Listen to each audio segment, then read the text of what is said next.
ಚಂದ್ರಶೇಖರ್ ಅಂತ ಮಾಜಿ ಪ್ರಧಾನಿ, ಅವತ್ತೆಲ್ಲ ಆಯ್ಕೆ ಗುಜರಾತ್ ಬುದ್ಧಿವಂತರು, ನಮ್ಮ ಮೊರಾರ್ಜಿ ದೇಸಾಯಿ ಅಂತ ಒಂದು ಸಾಕ್ಯ ಗೆಳೆತನ ಬಂದಿತ್ತು. ಅದರ ನಂತರದಲ್ಲಿ ನಮ್ಮ ಮುಲಾಯಂ ಸಿಂಗ್ ಯಾದವ್, ಅದೇ ಕಾಲಕ್ಕೆ ಲಾಲು ಯಾದವ್ ಅಂತ ಅವತ್ತು ಜನನಾಯಕ ಸಹಿತ ಜೊತೆಗಾರರಾಗಿದ್ದರು.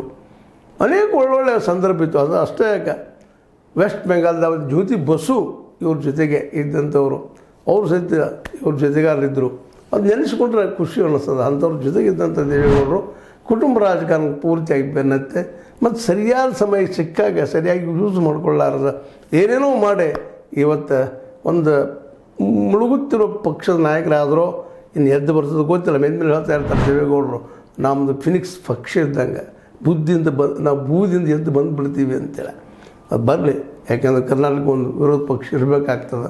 ಆ ಬಲಾಢ್ಯತೆ ಬರಲಿ ಅಂತ ಹೇಳೋ ಜೊತೆಗೆ ಕೇವಲ ಅಡ್ವರ್ಟೈಸ್ ಅಷ್ಟೇ ಅಲ್ಲ, ಇನ್ನೂ ವರ್ಕ್ ಭಾಳದ ಜನ ಸಂಘಟನೆ ಮಾಡೋದು, ಜನರು ಹೋಗಿ ಹೇಳುವಂಥ ಏನು ಹೇಳಬೇಕಾಗಿದೆ ಜನರಿಗೆ ಅದನ್ನು ಹೇಳಿ ಜನಕ್ಕೆ ಏನು ಬೇಕಾಗಿದೆ ಅದರ ಜನರ ಸಮಸ್ಯೆ ತೆಗೆದುಕೊಂಡು ಬೆನ್ನು ಹತ್ತಿ ಈ ಗೌರ್ಮೆಂಟದ ವಿರುದ್ಧ ಜನ ಸಮಸ್ಯೆ ತೊಗೊಂಡು ಬೆನ್ನು ಹತ್ತಿದಾಗ ಸರ್ ಜನ ಇವ್ರ ಕಡೆ ನೋಡುವಂಥ ಪ್ರಸಂಗ ಬರ್ಬೋದು.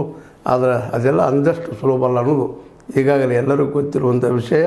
ಯಾಕಂದರೆ ಇವರಿಗೂ ಸಹ ಸಾಕಷ್ಟು ಒಂದು ರಾಷ್ಟ್ರೀಯ ಪಕ್ಷಗಳಿಗೆ ಇರುತ್ತಿರುವಂಥ ಆರೋಪಗಳು ಈ ಪಕ್ಷದ ಮೇಲೂ ಇರೋದರಿಂದಾಗಿ ಜಾತ್ಯತೀತ ಹೆಸರಿಗೆ ಎಷ್ಟಪ್ಪ ಇದೆಲ್ಲ ಜಾತಿಯಿಂದ ಕೂಡಿದಂಥ ಪಕ್ಷ ಇವ್ರನ್ನ ಟೀಕಾ ಮಾಡುವಂಥ ಅನೇಕ ಇವರ ವಿರೋಧಿಗಳಿದ್ದಾರೆ, ಇವ್ರ ಜೊತೆಗಾರರು ಇದ್ದಾರೆ ಅಂತ ಹೇಳ್ತಾ, ಏನೇ ಆಗಲಿ ಎಚ್ ಡಿ ಕುಮಾರಸ್ವಾಮಿಗಳ ಈ ಹುಟ್ಟುಹಬ್ಬ ಅವ್ರು ಒಳ್ಳೆಯದಂತರಲಿ.